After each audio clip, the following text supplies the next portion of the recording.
Hey, in this video we're going to talk a little bit about drills. I think there is a perfect drill out there, unique for everybody. So some drills are universally good. Some drills only help some people but don't help other people. Some drills only help a few people, and some drills I just don't recommend anyone do at all. Right after this, let's take a look at a few that I strongly recommend you stay well away from. Stay tuned.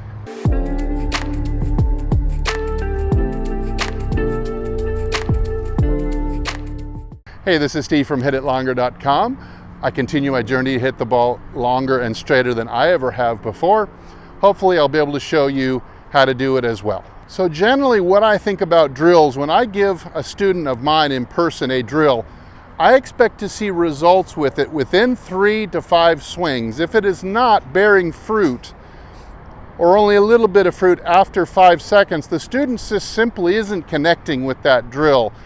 It's not causing them to make the positive change that we're looking for. I think a good drill, you should start either seeing the right motion or the right ball flight within just a few shots, and if it isn't, I recommend that you move on and maybe either modify the drill or find a different idea that mentally you connect with better. All right, here's one I saw on the range the other day. So let's start with this one since I've got the stick in here. Apparently, the object of this exercise is to not allow the upper part of the stick to hit me. So something like this. Don't do this, in other words. Don't allow the hands to go and throw the club head ahead, because obviously that's scooping. So when you hit your hip with the stick, gives you a little punishment for doing this wrong. And instead, you'd want something like this, wouldn't you? Okay, so I'm completely against the entire notion of this exercise.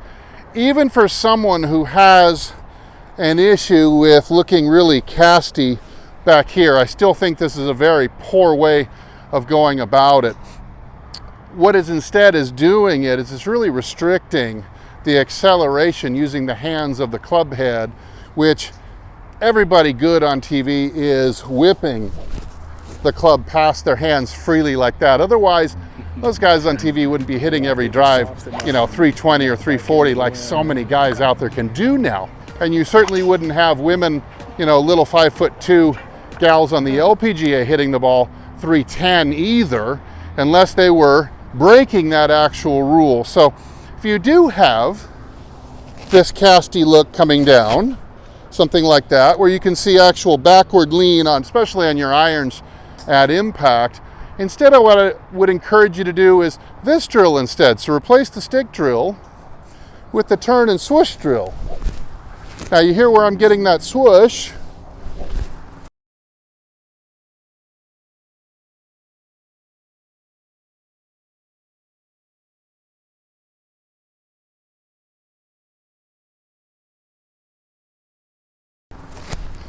Somewhere out in here, about 4 feet past the tee, kind of around the arc to the left, I'm turning and then swooshing. I'm still getting the swoosh sound, which means my hands are getting a good whip cracking action through the ball to give myself a lot of speed. But let's watch this in slow-mo for a second.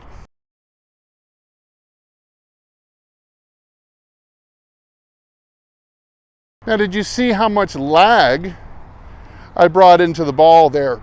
Even though I am freely flapping it through, I'm just simply flapping it out in front more, and that is a much better drill to give you the dynamic feel of striking a forward divot, getting forward lean, getting more turn and whip on the club. So replace the stick idea with the turn and swoosh idea.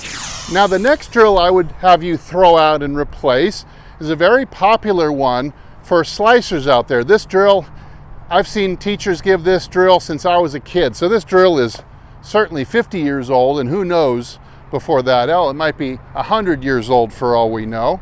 To cure your slice, you're supposed to be able to drop a foot back.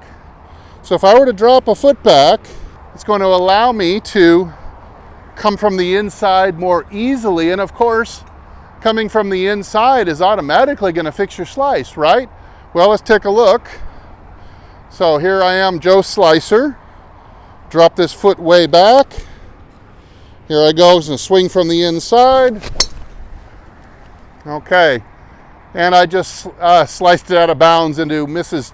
Johnson's pool and barbecue party over here on the right side. So that drill didn't work very well. Again, I would give it the 3 to 5 swing rule. If you don't find that a drill that's given to you by a teacher, or maybe you've read or watched on YouTube, if it doesn't make hay for you in about 3 to 5 swings, I would start to look for a drill to replace it with, because I don't think that it's going to get you anywhere. Now, the problem with the foot back drill on the driver is that the miss to the right, or let's say the slice, it's much more because of the face angle being too open than it is from the path. And I just proved that. I just swung from the inside, but I left the face 5 degrees open, and I had the ball go about 60 or 70 yards off to the right because of that. So just because you swing from the inside is not going to fix your slice. What you've got to do instead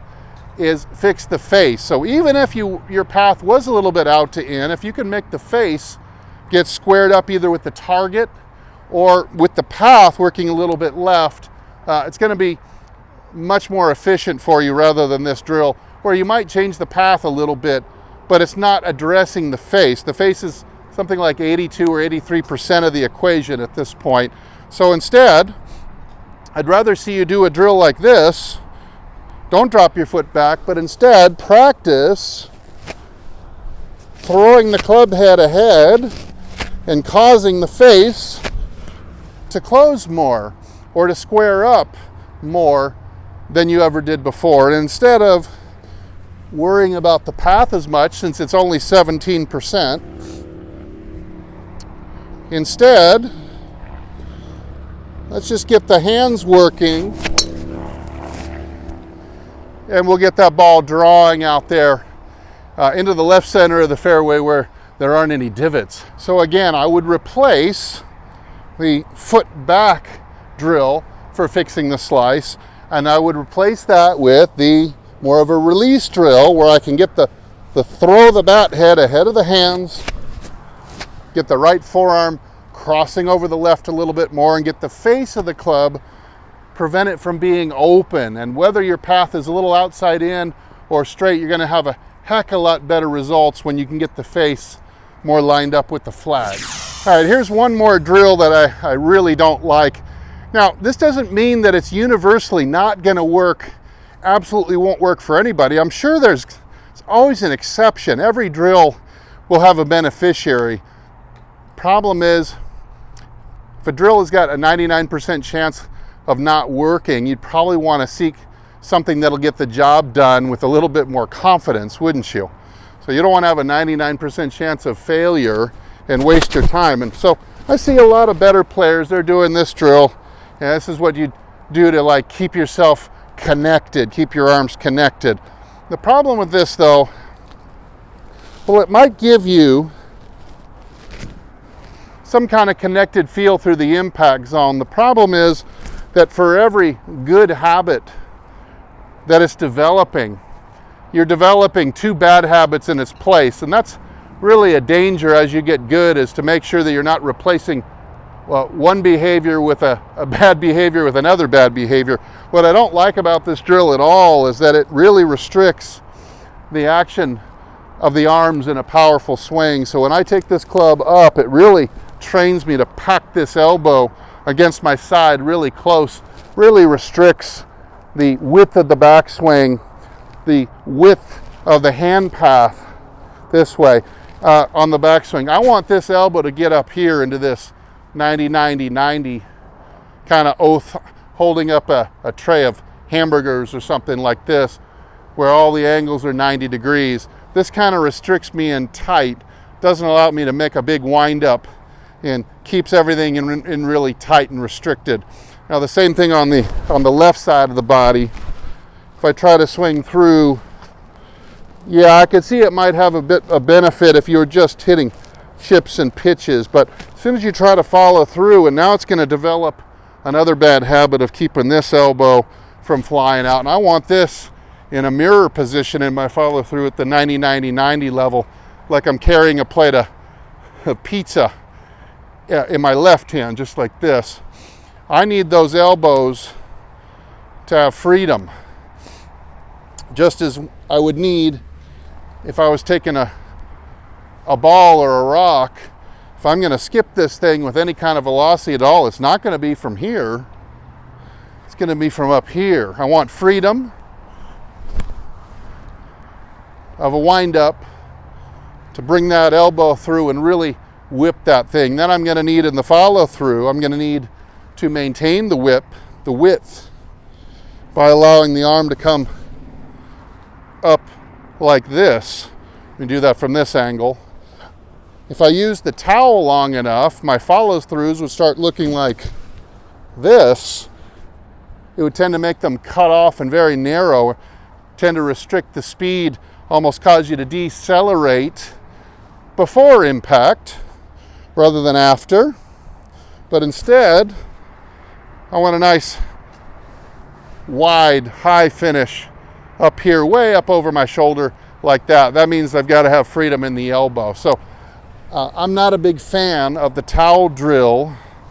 And again, none of these drills here that I've shown you, can't say that not everybody has been ruined by them, or you could also say a few people have absolutely been fixed by them, but unfortunately the principles behind them are just simply flawed, which causes these drills to be very weak. And I would move on and replace them with drills I thought were better for your issue. I don't think any of these 3 drills is going to net a very high percentage of people within 3 to 5 swings a big substantial improvement in their golf swing or their golf game. So I'd stay away from them. Hey, so I'd love to hear from you. What is the one drill in your golf career that made an absolute change for you? Maybe sent you on your way to being a good golfer, cured your slice, just had a substantial benefit for you. I'd love you to describe it down here in the comments. I want to do a compilation of all the best drills of everybody watching the channel. So looking forward to reading those. Hey, thanks so much for watching. I'm Steve. I hope you'll go over and visit my website, hititlonger.com. Join our Facebook group, hit like and subscribe. These are different ways that you can support the channel that don't cost you anything at all. And as usual, I'll either see you in the next video or I'll see you longer and straighter down the fairway. Everybody take good care.